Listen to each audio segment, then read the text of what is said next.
నీలిమ తన భర్త ఉదయ్ కోసం ఎదురు చూస్తూ ఉంది. వారికి కొన్నాళ్ల క్రితమే పెళ్లయింది. మొదట్లో చాలా ఆనందంగా జీవించారు. కానీ రాను రాను చిన్న చిన్న విషయాలకు గొడవలు మొదలయ్యాయి. కొన్ని రోజులుగా ఒకరితో ఒకరు మాట్లాడుకోవడం లేదు. కానీ ఇద్దరు ఒకే ఇంట్లో జీవిస్తున్నారు. ఈ రోజు మా పెళ్లి రోజు. ఈ విషయం నా భర్తకు గుర్తుందో లేదో అంటూ నీలిమ ఆలోచిస్తూ ఉండగా అంతలో కాలింగ్ బెల్ మోగింది. నీలిమ ఆనందంతో తలుపు తెరిచింది. వర్షంలో పూర్తిగా తడిచిపోయి చేతిలో ఎర్రటి పూల బొకేతో తన భర్త ఎదురుగా నిలబడి పెళ్లి రోజు శుభాకాంక్షలు నీలిమ అంటూ బొకే ఇస్తే దాన్ని కోపంగా పక్కన పడేసింది నీలిమ. జరిగిన విషయాలు మర్చిపోయి ఇప్పటి నుంచి ఆనందంగా జీవిద్దామంటూ తన భర్త చెప్తూ ఉంటే వినిపించుకోకుండా తన గదిలోకి వెళ్లిపోయింది. అప్పుడే నీలిమ సెల్ ఫోన్ రింగ్ అయింది. ఇది ఉదయ్ గుప్తా గారు ఇల్లేనా అంటూ ఒక వ్యక్తి అడగగానే అవును అని నీలిమ సమాధానం చెప్పగానే సారీ మేడం, ఇక్కడ ఒక యాక్సిడెంట్ జరిగింది. ఒక అతను చనిపోయాడు. పర్సులో మీ భర్త గారి ఫోటోతో పాటు కొన్ని వివరాలున్నాయి. అందుకే మీకు కాల్ చేస్తున్నాం. మీరు తొందరగా వచ్చి శవాన్ని తీసుకెళ్ళండి అని చెప్పగానే అది విన్న తనకి నోట మాట రాలేదు. వెంటనే తేరుకొని నా భర్త నా దగ్గరే ఉన్నాడు, ఆయన చనిపోవడం ఏమిటి అని ప్రశ్నించగానే లేదు మేడం,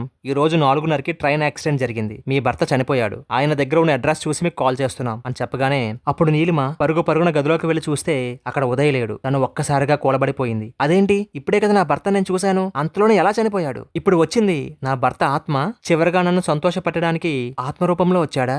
అయ్యో, నేను ఎంత తప్పు చేశాను. చిన్న చిన్న విషయాల కోసం నా భర్తతో మాట్లాడడం మానేశానే. ఆఖరి నిమిషంలో నా భర్త నా కోసం ప్రేమగా వస్తే పట్టించుకోలేదే. అయ్యో, ఎంత పని చేశాను. ఇప్పుడు నేనేం చేసేది? నాకు దిక్కెవరు? దేవుడు నా కోసం ఒక్క అవకాశం ఇస్తే ఎంత బాగుంటుంది. ఈ చిన్న చిన్న విషయాల కోసమా నేను నా భర్తతో గొడవ పడింది? నేను కూడా ఆయనతో పాటు చనిపోయి ఉంటే ఎంత బాగుండు. మరో జన్మలో అయినా నా భర్తతో కలిసి ఆనందంగా జీవిస్తానంటూ ఒకటే ఆవేదన.